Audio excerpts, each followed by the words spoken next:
পুরো এপিসোড দেখতে জি5 অ্যাপ এখনই ডাউনলোড করুন। শানু, তুমি একজন ভিডিও কর্মী, কত বছর হলো এই প্রফেশনে আছো?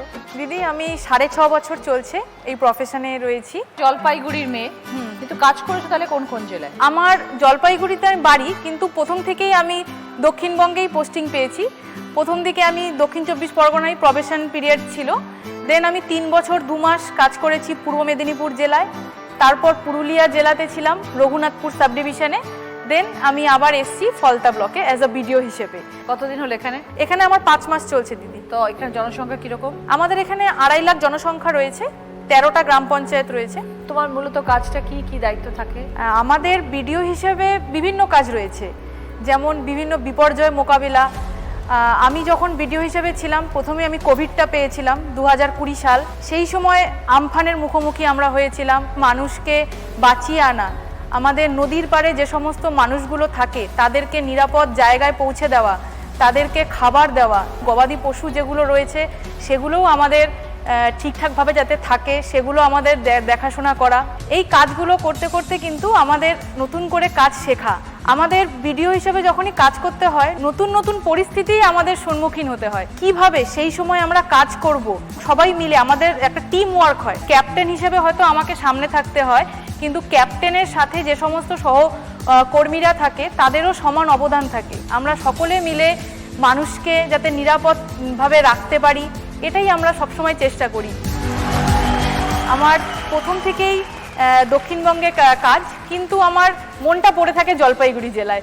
জলপাইগুড়ি জেলায় নিজের বাড়ি, কিন্তু আমাদের এই যে সার্ভিসটা রয়েছে, এই সার্ভিসে আমরা এটা জানি যে আমাদের নিজেদের যে হোম ডিস্ট্রিক্ট রয়েছে সেটাতে কখনো আমরা পোস্টিং পাবো না। সেটা হয় না? আচ্ছা।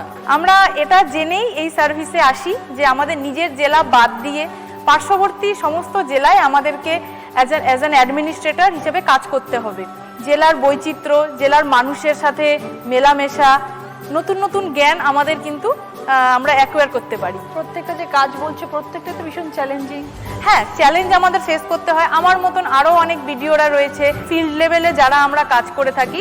প্রত্যেকে আমরা নিজেদের আনন্দ দিয়ে, সবাই আমরা বাড়ি থেকে দূরে থাকি, বাড়িকে আমরা মিস করি, কিন্তু তারপরেও শুধুমাত্র এলাকার মানুষদের মুখে একটা হাসি ফোটানোর জন্য, এবং সেই হাসি যখন আমরা শেষে দেখি, এটাই আমাদের আনন্দের বিষয়। এখন জলপাইগুড়িতে মাঝে মাঝে যাওয়া হয়? জলপাইগুড়িতে বাড়ি, জলপাইগুড়িতে যাওয়া হয়, খুব মিস করি জলপাইগুড়িকে। জলপাইগুড়ির চা বাগান, আমার বাড়ি চা বাগানের মধ্যেই। কোথায় জলপাইগুড়ি, কোথায় থাকে? আমার বাড়ি মেটেলি, ডুয়ার্সের একটা ছোট্ট গ্রাম। আচ্ছা। চা বাগানে ঘেরা, আমাদের মূর্তি নদী, পাহাড়, পাহাড়ে ঘুরে বেড়ানো, জঙ্গলে ঘুরে বেড়ানো খুব মিস করি। এখানে এসছি, আমার posting from the Himalayan range to Bay of Bengal হয়ে গিয়েছে। পাহাড় খুব মিস করি, সমুদ্র নদী আমার এখানে খুবই কাছে। দিদি তুমি অনেকবার গিয়েছো ডুয়ার্সে একবার গেলে কিন্তু মন ভরবে না। ডুয়ার্সে বিভিন্ন ঋতুতে বিভিন্ন সময় যেতে হবে। গরমকালে এক রূপ, শীতকালে এক রূপ, বর্ষাকালে আরো সুন্দর হয়ে ওঠে। পাহাড়ের যে আঁকাবাঁকা রাস্তা, এই রাস্তায় দাঁড়িয়ে যখন দেখবে বৃষ্টি হচ্ছে না কিন্তু চারদিকে মেঘ, একটা আলাদাই অনুভূতি। যেইটুকু ছুটি পাই শুধুমাত্র বাড়ি যাওয়া হয়, আর অন্য কোথাও আমার ঘোরা হয় না। ঘোরা বলতে শুধুমাত্র বাড়ি। মনের মধ্যে শুধুমাত্র জলপাইগুড়ির জায়গাগুলোই আমার রয়েছে। জি5 ডাউনলোড করুন আর সব এপিসোড দেখুন একদম ফ্রি।